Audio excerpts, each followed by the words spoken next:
नमस्कार दर्शक बंधु मु मुना स्वागत जनाऊँगी अमोडिया न्यूज को। दर्शक बंधु आज नवेम्बर 12 तारिख मंगलवार आज दिनर ओडिशा तथा देश विदेशर प्रमुख खबर गुड़ी को जानवा चाहूले भिडटी को शेष पर्यंत देखंतु एवं चैनल टी को जदि एबे जाई सब्सक्राइब करना तेबे सब्सक्राइब करी पाखरे थिबा ऑल बेल नोटिफिकेशन आइकन टी को दबाई दियंतु एवं आपणको भल पाइबा स्वरूप भिडटी को लाइक करी शेयर मध्य करदेवे एवं आपण भिडटी को क्यों जिल्लारू देखुछंती कमेंट माध्यम रे जणैबे। तेबे आसंतु नजर पकेइबा संपूर्ण खबर उपरे। बोरीगुमा नुआगुड़ा ग्राम रे माटी भितरु आविर्भाव हेले शिवलिंग। कार्तिक मासरे एभली अलौकिक घटना देखिबाकू प्रबल भक्तों भिड़ लागिछि।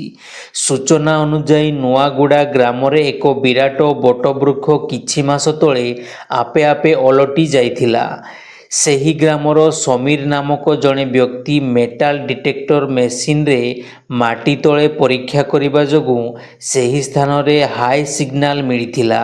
ପରେ ସେହି ସ୍ଥାନରେ ଖୋଳିବା ବେଳେ ମାଟି ଭିତରୁ ଶିବଲିଙ୍ଗ ଦେଖିବାକୁ ପାଇଥିଲେ। ସଙ୍ଗେ ସଙ୍ଗେ ଗ୍ରାମବାସୀଙ୍କୁ ଖବର ଦେଇଥିଲେ ସମୀର। ଗ୍ରାମବାସୀ ମିଳିତ ଭାବେ ସେହି ସ୍ଥାନରେ ପୂଜାର୍ଚ୍ଚନା ଆରମ୍ଭ କରିଥିଲେ। ଶିବଲିଙ୍ଗ ଆବିର୍ଭାବ ଖବର ପବନ ବେଗରେ ଚାରିଆଡ଼େ ପ୍ରସାର ହେବା ପରେ ନୂଆଗୁଡ଼ା ଗ୍ରାମକୁ ଶିବଲିଙ୍ଗ ଦର୍ଶନ ପାଇଁ ଶ୍ରଦ୍ଧାଳୁଙ୍କ ଭିଡ଼ ଲାଗି ରହିଛି। ବର୍ତ୍ତମାନ ଅସ୍ଥାୟୀ ଭାବେ ପୂଜାର୍ଚ୍ଚନା କରାଯିବା ପରେ ମନ୍ଦିର ନିର୍ମାଣ କରାଯିବା ନେଇ ଗ୍ରାମବାସୀ କହିଛନ୍ତି। ପରବର୍ତ୍ତୀ ଖବର କିଛି ଦିନର ବ୍ୟବଧାନ ପରେ ପୁଣି ଭିଜିବ ଓଡ଼ିଶା। ଉପକୂଳ ଓଡ଼ିଶା ସମେତ ଆଜି ମୟୂରଭଞ୍ଜ, କେନ୍ଦୁଝର, ଗଞ୍ଜାମ, ଗଜପତି ଏବଂ ମାଲକାନଗିରିରେ ବର୍ଷା ହୋଇପାରେ। ଏନେଇ ଭୁବନେଶ୍ୱର ପାଣିପାଗ କେନ୍ଦ୍ର ପକ୍ଷରୁ ସୂଚନା ଦିଆଯାଇଛି। ସେହିପରି କୋରାପୁଟ ଏବଂ ରାୟଗଡ଼ା ଜିଲ୍ଲାରେ ହାଲୁକା ବର୍ଷାର ସମ୍ଭାବନା ରହିଛି। ତେବେ କେବଳ ଗୋଟିଏ ଦିନ ପାଇଁ ବର୍ଷା ହେବ। ଏହାପରେ ନଭେମ୍ବର 13 ତାରିଖରେ ପାଗ ଶୁଖିଲା ରହିବ। ପରବର୍ତ୍ତୀ ଖବର ପୁଣି ଥରେ ମୁଖ୍ୟମନ୍ତ୍ରୀ ହେବେ ନବୀନ ପଟ୍ଟନାୟକ। ଓଡ଼ିଶାର ଲୋକ ନବୀନଙ୍କୁ ମୁଖ୍ୟମନ୍ତ୍ରୀ କରିବାକୁ ପ୍ରସ୍ତୁତ ହେଲେଣି। କେନ୍ଦ୍ରାପଡ଼ା ମହାକାଳପଡ଼ାରେ ଆୟୋଜିତ ଏକ ସଭାରେ ଏଭଳି ଦମ୍ଭୋକ୍ତି ଦେଖାଇଛନ୍ତି ପୂର୍ବତନ ମନ୍ତ୍ରୀ ଅତନୁ ସବ୍ୟସାଚୀ ନାୟକ। ଖୋଲା ମଞ୍ଚରେ ସଂଖ୍ୟା ଗଣତି ବି ବୁଝାଇଛନ୍ତି ଅତନୁ। କହିଛନ୍ତି ଆମର 51 ଓ କଂଗ୍ରେସର 14 ଏବଂ 3 ସ୍ୱାଧୀନ ବିଧାୟକଙ୍କ ସମର୍ଥନ ଅଛି। ଆଉ ମାତ୍ର 8-10 ଜଣଙ୍କ ବିଧାୟକ ଦରକାର ବୋଲି ସେ କହିଛନ୍ତି। ପରାଜୟ ପରେ ପ୍ରଥମ ଥର ପାଇଁ ମହାକାଳପଡ଼ାରେ ସାଧାରଣ ସଭା କରି ଏକଥା କହିଛନ୍ତି ଅତନୁ। ପୁଣି ବିଜେଡି ନେତାଙ୍କ ବିସ୍ଫୋରକ ବୟାନ। ସଭା ମଞ୍ଚରେ କଥା କଥାରେ ବିସ୍ଫୋରଣ ଘଟାଇଲେ ବିଜୁ ଜନତା ଦଳର ବରିଷ୍ଠ ନେତା ତଥା ପୂର୍ବତନ ମନ୍ତ୍ରୀ ଅତନୁ ସବ୍ୟସାଚୀ ନାୟକ। ପ୍ଲସ୍ ପ୍ଲସ୍ କହି ଏମିତି ମିଶାଇଲେ ଯେ ରାଜ୍ୟ ରାଜନୀତିରେ ଆରମ୍ଭ ହେବାକୁ ଯାଉଛି କମ୍ପନ। ଆମର 51 ବିଧାୟକ ପ୍ଲସ୍ କଂଗ୍ରେସର 14 ବିଧାୟକ ପ୍ଲସ୍ ସ୍ୱାଧୀନ 3 ଜଣ ବିଧାୟକ, ବାକି ରହିଲା 10ଟା।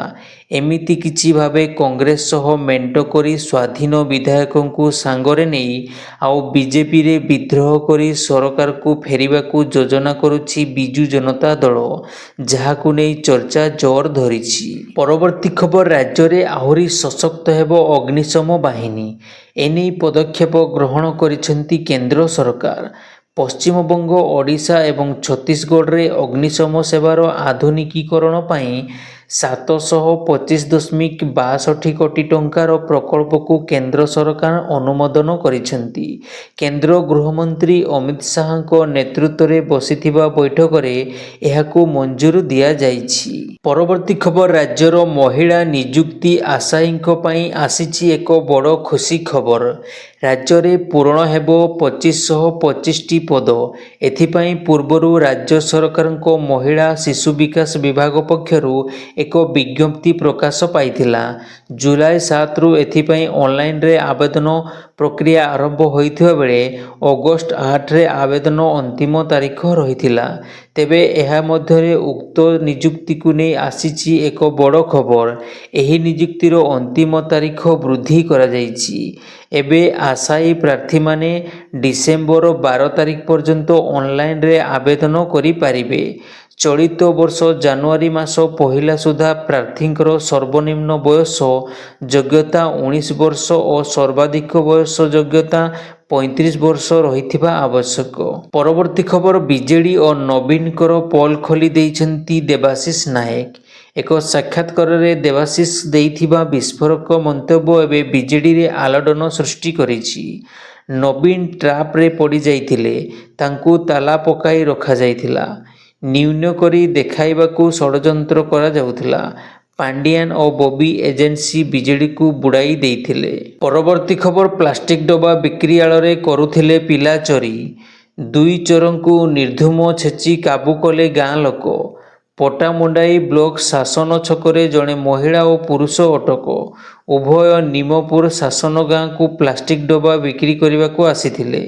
ସେଠାରେ ନିଛାଟିଆର ସୁଯୋଗ ନେଇ ଗାଁର ଅରୁଣ ମଲ୍ଲିକଙ୍କ 6 ବର୍ଷର ପୁଅ ସାଇଙ୍କୁ ଉଠାଇ ନେବାର ପ୍ଲାନ୍ କରିଥିଲେ। ପରବର୍ତ୍ତୀ ଖବର ଭରତପୁର ଥାନା ନିର୍ଯାତନା ମାମଲାରେ ଆସିଲା ମିଛଧରା ଟେଷ୍ଟ ରିପୋର୍ଟ। ଗୁଜରାଟ ଗାନ୍ଧୀନଗର ଡିଏଫଏସ୍ଏଲ୍ରୁ ପଲିଗ୍ରାଫ ଟେଷ୍ଟ ରିପୋର୍ଟ ଆସିଛି। ନିଲମ୍ବିତ ଥାନା ଅଧିକାରୀ ଦୀନକୃଷ୍ଣ ମିଶ୍ରଙ୍କ ସମେତ 5 ଜଣଙ୍କର ପଲିଗ୍ରାଫ ଟେଷ୍ଟ ରିପୋର୍ଟ ଆସିଛି। ସେହିପରି ଦୀନକୃଷ୍ଣଙ୍କର ବ୍ରେନ୍ ମ୍ୟାପିଂ ଓ ନାର୍କୋ ଆନାଲିସିସ୍ ଟେଷ୍ଟର ରିପୋର୍ଟ ମଧ୍ୟ ଆସିଛି। କ୍ରାଇମବ୍ରାଞ୍ଚ ଟିମ୍ ରିପୋର୍ଟର ସମୀକ୍ଷା କରୁଛି। ତେବେ ଅଭିଯୁକ୍ତ ଓ ପୀଡ଼ିତାଙ୍କ ମୋବାଇଲର ଏସ୍ଏଫ୍ଏସ୍ଏଲ୍ ରିପୋର୍ଟ ଆସିନାହିଁ। ଉଭୟ ରିପୋର୍ଟକୁ ଅନୁଧ୍ୟାନ ଓ ଯାଞ୍ଚ କରି କ୍ରାଇମବ୍ରାଞ୍ଚ ମାମଲା ଉପରୁ ଖୁବ୍ ଶୀଘ୍ର ପରଦା ହଟାଇବ। ପରବର୍ତ୍ତୀ ଖବର ବର୍ତ୍ତମାନ ସଲମାନ ନିଜ ବିବାହକୁ ନେଇ ଲାଇମଲାଇଟ୍ରେ ରହିଛନ୍ତି। ବର୍ତ୍ତମାନ ଖବର ରହିଛି ଯେ ସଲମାନ ଜଣେ ପ୍ରସିଦ୍ଧ ଭାରତୀୟ ଆଥଲେଟ୍ଙ୍କୁ ବିବାହ କରିବାକୁ ଯୋଜନା କରୁଛନ୍ତି। ଖବର ଅନୁସାରେ ଟେନିସ୍ ତାରକା ସାନିଆ ମିର୍ଜାଙ୍କ ସହ ହୋଇପାରେ ସଲମାନଙ୍କ ବିବାହ। ପାକିସ୍ତାନୀ କ୍ରିକେଟର ଶୋଏବ ମଲିକଙ୍କ ଠାରୁ ଅଲଗା ହେବା ପରେ ସେ ବର୍ତ୍ତମାନ ସିଙ୍ଗଲ ଅଛନ୍ତି। ହେଲେ ଏହା ପୂର୍ବରୁ ମଧ୍ୟ ସାନିଆଙ୍କ ବିବାହ ଖବରକୁ ନେଇ ଗୁଜବ ସୃଷ୍ଟି ହୋଇଥିଲା। ବର୍ତ୍ତମାନ ତାଙ୍କ ନାଁ ସଲମାନ ଖାନଙ୍କ ସହ ଯୋଡ଼ା ଯାଇଛି। ପରବର୍ତ୍ତୀ ଖବର ଆଗ୍ରାର ଜିଲ୍ଲାପାଳ ସୁରକ୍ଷାକର୍ମୀ ବିନା ତାଜମହଲ ପରିଦର୍ଶନ ଘଟଣା ଚର୍ଚ୍ଚାରେ ରହିଛି। ପ୍ରାତଃ ଭ୍ରମଣ କରୁ କରୁ ଆଗ୍ରାର ଜିଲ୍ଲାପାଳ ଅରବିନ୍ଦ ମାଲପା ବଙ୍ଗାରୀ ନିଜ ବାସଭବନରୁ ତାଜମହଲ ପର୍ଯ୍ୟନ୍ତ ପହଞ୍ଚି ଯାଇଥିଲେ। ବିନା କୌଣସି ସୂଚନାରେ ତାଜମହଲ ପରିଦର୍ଶନରେ ବାହାରିଥିବା ଜିଲ୍ଲାପାଳ ଯାହା ବି କିଛି ବ୍ୟବସ୍ଥା ଦେଖିଥିଲେ ଅସନ୍ତୋଷ ହୋଇଥିଲେ। ପରବର୍ତ୍ତୀ ଖବର ଗୁହାଳ ଯୋଜନାରେ ଘୋଟାଲା, ଟଙ୍କା ଲାଞ୍ଚ ନଦେଲେ ମିଳୁନି କାର୍ଯ୍ୟାଦେଶ। ଆସିକା ଓ ଧରାକୋଟରେ ଅଯୋଗ୍ୟ ହିତାଧିକାରୀଙ୍କୁ ମିଳୁଛି ଗୁହାଳ ଘର। ଗୁହାଳ ଯୋଗାଇବା ପାଇଁ କେବଳ ଅର୍ଥ କାରବାର କରାଯାଇଛି। ଅଯୋଗ୍ୟ ହିତାଧିକାରୀଙ୍କୁ ମିଳୁଛି ଗୁହାଳ ଘର, ହେଲେ ଯୋଗ୍ୟକୁ ନୁହେଁ। ଗୁହାଳ କରାଇ ଦେବା ପାଇଁ ଦଲାଲ ମାଗୁଛନ୍ତି ହାତ ଗୁଞ୍ଜା। ପ୍ରଥମେ ଟଙ୍କା ଦେଲେ ମିଳୁଛି ଗୁହାଳ କରିବାର କାର୍ଯ୍ୟାଦେଶ। ଏପରି ଆଦର୍ଶ ଗାଈ ଗୁହାଳରେ ଅନିୟମିତତା ନେଇ ଗଞ୍ଜାମ ଜିଲ୍ଲା ଆସିକା ଓ ଧରାକୋଟ ବ୍ଲକର ପଞ୍ଚାୟତରୁ ଅଭିଯୋଗ ଆସିଛି। ପରବର୍ତ୍ତୀ ଖବର ଜଣେ ମହିଳା ପୁରୁଷଙ୍କ ସହିତ ହୋଟେଲ ରୁମ୍ ବୁକ୍ କରି ରୁମ୍ ଭିତରକୁ ପ୍ରବେଶ କରିବାର ଅର୍ଥ ଏହା ନୁହେଁ ଯେ ସେ ଶାରୀରିକ ସମ୍ପର୍କ ରଖିବାକୁ ପ୍ରସ୍ତୁତ। ବମ୍ବେ ହାଇକୋର୍ଟର ଗୋଆ ବେଞ୍ଚ ଏହାର ଏକ ଗୁରୁତ୍ୱପୂର୍ଣ୍ଣ ନିଷ୍ପତ୍ତି ଦେଇଛନ୍ତି। ଏହି ଯୁକ୍ତି ଦର୍ଶାଇ ହାଇକୋର୍ଟ ମାର୍ଚ୍ଚ 2021ରେ ବଳାତ୍କାର ମାମଲାରେ ଟ୍ରାଏଲ କୋର୍ଟର ସହିତ ଆଦେଶକୁ ରଦ୍ଦ କରିଥିଲେ, ଯେଉଁଥିରେ ଅଭିଯୁକ୍ତ ଗୁଲଶେର ଅହମ୍ମଦଙ୍କ ବିରୁଦ୍ଧରେ ମାମଲା ବନ୍ଦ କରି ଦିଆଯାଇଥିଲା। ପରବର୍ତ୍ତୀ ଖବର ସରକାରୀ ସହ ଘରୋଇ ଶିକ୍ଷାନୁଷ୍ଠାନକୁ ପ୍ରାଧାନ୍ୟ ଦେଇଛନ୍ତି ସରକାର।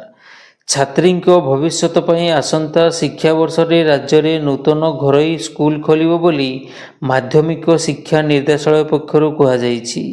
ଏଥିପାଇଁ ଆବେଦନ ପ୍ରକ୍ରିୟା ଶେଷ ହୋଇଛି। ଆବେଦନ ଅନୁଯାୟୀ ଜିଲ୍ଲା ଶିକ୍ଷା ଅଧିକାରୀମାନେ ସ୍କୁଲର ଭିତ୍ତିଭୂମି ଓ ସମସ୍ତ କାଗଜପତ୍ର ଯାଞ୍ଚ କରି ଆସନ୍ତା 21 ତାରିଖ ସୁଦ୍ଧା ଅନଲାଇନରେ ମାଧ୍ୟମିକ ଶିକ୍ଷା ନିର୍ଦ୍ଦେଶାଳୟକୁ ରିପୋର୍ଟ ଦାଖଲ କରିବେ। ପରବର୍ତ୍ତୀ ଖବର ବଦଳିଲା ଓଡ଼ିଶା ନର୍ସଙ୍କ ଡ୍ରେସ୍ କୋଡ୍। ସ୍ୱାସ୍ଥ୍ୟ ବିଭାଗ ପକ୍ଷରୁ ନିଆଯାଇଥିବା ନିଷ୍ପତ୍ତି। ନର୍ସିଂଙ୍କ ଡ୍ରେସ୍ କୋଡ୍ରେ ରହିବ ସମ୍ବଲପୁରୀ ଛିଟ। ନର୍ସିଂ ଅଫିସରଙ୍କ ୟୁନିଫର୍ମ କଲାରରେ ରହିବ ସମ୍ବଲପୁରୀ ଝଲକ। ଓଡ଼ିଶା ନର୍ସିଂ କର୍ମଚାରୀ ସଂଘ ସହ ଆଲୋଚନା ପରେ ସ୍ୱାସ୍ଥ୍ୟ ବିଭାଗ ପକ୍ଷରୁ ଏପରି ନିଷ୍ପତ୍ତି ନିଆଯାଇଛି। ପରବର୍ତ୍ତୀ ଖବର ଇସ୍ରାଏଲ ସେନାକୁ ବଡ଼ ସଫଳତା। ଦକ୍ଷିଣ ଲେବାନନରେ ଥିବା ହିଜବୁଲ୍ଲା ବିଶାଳ ତଥା ଗୁପ୍ତ ସୁଡ଼ଙ୍ଗ ଠାବ କରିଛି ଆଇଡିଏଫ୍। एने निज ऑफिशियल पेज रे एक वीडियो पोस्ट करिछि सूचना देई इजराइल। परवर्ती खबर पुअरु झियो हेले पूर्वतन क्रिकेटरଙ୍କ संधान। पूर्वतन भारतीय क्रिकेटर संजय बरुंको पुओ आर्यान को एक वीडियो सोशल मीडिया रे खूब भाइराल हेउछि, जेउथिरे तांकर हार्मोन परिवर्तनर कहानी कुहा जाइछि। भिडियो रे दर्शा जाइछि जे 10 मास पूर्वे पुओ भावे जीवन बिताउथिबा आर्यान वर्तमान संपूर्ण झियो होई जाइछन्ति। परवर्ती खबर रद्दी सामग्री बिक्री करी केंद्र सरकार जबरदस्त आय करिछन्ति।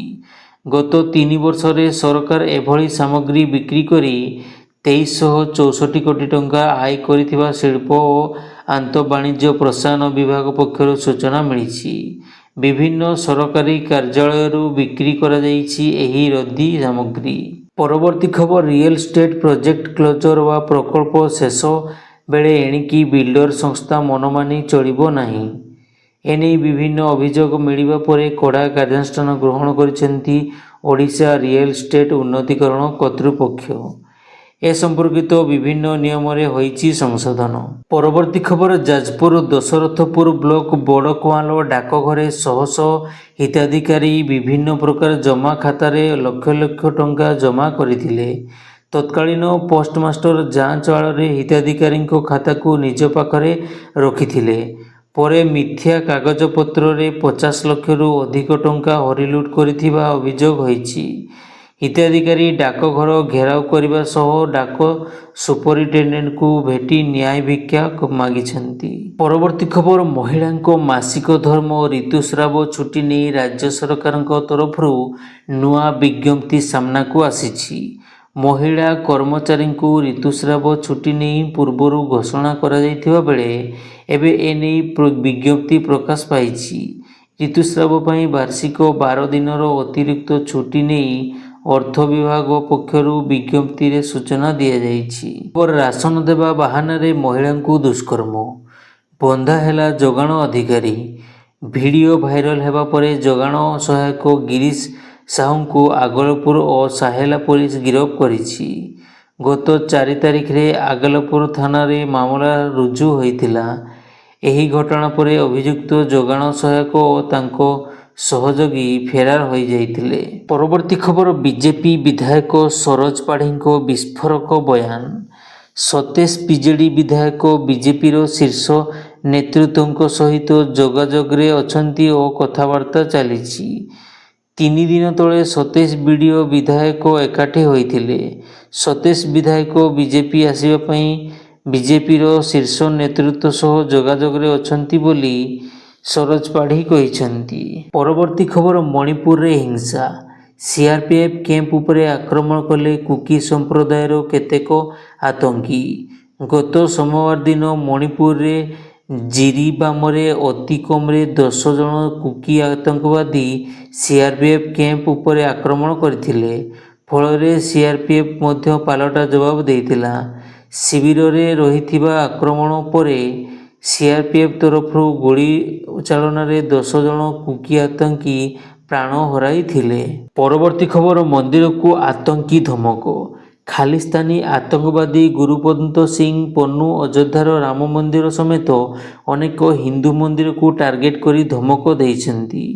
निषिद्ध होइथिबा सिख फॉर जस्टिस द्वारा रिलीज होइथिबा एक वीडियो रे पन्नू कहिछन्ति जे नवेम्बर 17 एवं 16 रे राम मंदिर समेत अनेक हिंदू मंदिर आक्रमण होइपारे। कानाडार ट्रम्पटन रेकर्ड करथिबा एही वीडियो द्वारा खालिस्तानी आतंकवादी हिंदू पूजापाठ स्थान मानकरे आतंक सृष्टि करने लक्ष्य रखिछन्ति। परवर्ती खबर केंद्र मंत्री नितिन गडकरी शनिवार बीजेपी रे दागी नेता प्रवेश को नहीं उद्वेग प्रकाश करिछन्ति। जेमिति जेमिति फसल बढ़ी थाए रोग भी बढ़ी थाए। बीजेपी रे मध्य फसल बढ़ी चलीछि आ फसल बढ़िबा जोगु एथिरे पोक मध्य लागी गलाणी। तेणु कीटनाशक सिंचन करने पड़िबो। एक चैनल को साक्षात्कार देई केंद्र मंत्री गडकरी बीजेपी रो राजनैतिक सफलता को फसल सह तुलना करिसेंती। परवर्ती खबर इंडियन आइडल रे प्लाटिनम माइक पाइट 15 रे कटक पुओ ज्योति प्रकाश ओझा। ଜଣେ ଗୋସେବକ ଭାବରେ ସାରା ଭାରତରେ ପ୍ରଶଂସା ସାଉଁଟିଛନ୍ତି ଜ୍ୟୋତି। ଗୋସେବା ପାଇଁ ଗତକାଲି ଏହି ସଫଳତା ହାସଲ କଥା କହିଛନ୍ତି ଜ୍ୟୋତି। ସେହିଭଳି ପୁଅର ଏହି ସଫଳତା ପାଇଁ ପରିବାର ଲୋକେ ବେଶ୍ ଖୁସି ଅଛନ୍ତି। ଇଣ୍ଡିଆନ୍ ଆଇଡଲରେ ନିଜର ଜଲବା ଦେଖାଇଥିବା ଏହି ଯୁବକ ଜଣକ ହେଉଛନ୍ତି କଟକ ଗୋଶାଳା ଅଞ୍ଚଳର ରବୀନ୍ଦ୍ରନାଥ ଓଝା ଓ ରୂପାଞ୍ଜଳି ଓଝାଙ୍କ ପୁଅ ଜ୍ୟୋତିପ୍ରକାଶ ଓଝା। ପରବର୍ତ୍ତୀ ଖବର ବରଗଡ଼ ଜିଲ୍ଲା ପଦ୍ମପୁର ଉପଖଣ୍ଡ ଗାଇସିଲେଟ ବ୍ଲକ ତାଳପାଲି ପଞ୍ଚାୟତର ସରପଞ୍ଚ ଉର୍ମିଳା ସେଠଙ୍କ ବିରୋଧରେ ଅନାସ୍ଥା ପ୍ରସ୍ତାବ ଆସିବା ବେଳେ ସେ ଆତ୍ମହତ୍ୟା ଉଦ୍ୟମ କରିଛନ୍ତି। ସେ ଗତକାଲି ବିଷ ପିଇ ଦେଇଛନ୍ତି। ତାଙ୍କୁ ପଦ୍ମପୁର ଡାକ୍ତରଖାନାରେ ଭର୍ତ୍ତି କରାଯାଇଛି। ଚିକିତ୍ସା ପରେ ତାଙ୍କ ସ୍ୱାସ୍ଥ୍ୟାବସ୍ଥା ସ୍ଥିର ହୋଇଛି। ସରପଞ୍ଚ ଉର୍ମିଳା ସେଠଙ୍କ ବିରୋଧରେ 15 ଜଣ ୱାର୍ଡ ମେମ୍ବର ଅନାସ୍ଥା ପ୍ରସ୍ତାବ ଆଣିଛନ୍ତି। ପରବର୍ତ୍ତୀ ଖବର ମହାରାଷ୍ଟ୍ରର ପୂର୍ବତନ ମନ୍ତ୍ରୀ ତଥା ଏନସିପି ନେତା ବାବା ସିଦ୍ଦିକିଙ୍କୁ ବିଚ୍ ରାସ୍ତାରେ ଗୁଳି କରିଥିବା ବ୍ୟକ୍ତିକୁ ଶେଷରେ ପୁଲିସ ଗତକାଲି ଗିରଫ କରିଛି। ଅକ୍ଟୋବର 12ରେ ସିଦ୍ଦିକିକୁ ମୁମ୍ବାଇରେ ଥିବା ତାଙ୍କ ପୁଅଙ୍କ ଅଫିସ ସାମ୍ନାରେ ଗୁଳି କରି ହତ୍ୟା କରାଯାଇଥିଲା।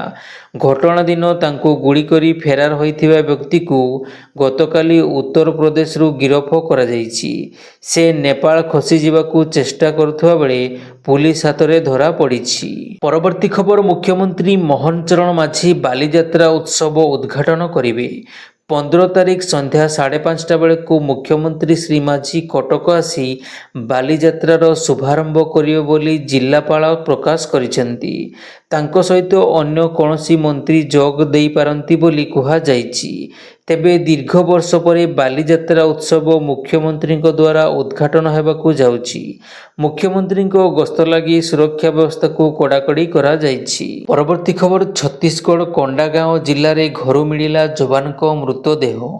ସର୍ଭିସ ପିସ୍ତଲରୁ ତାଙ୍କ ମୁଣ୍ଡରେ ଗୁଳି ବାଜିଛି। ତାଙ୍କ ମୃତଦେହ ଉଦ୍ଧାର କରାଯାଇଥିଲେ ମଧ୍ୟ ତାଙ୍କ ମୃତ୍ୟୁର ପ୍ରକୃତ କାରଣ ଜଣାପଡ଼ିନାହିଁ।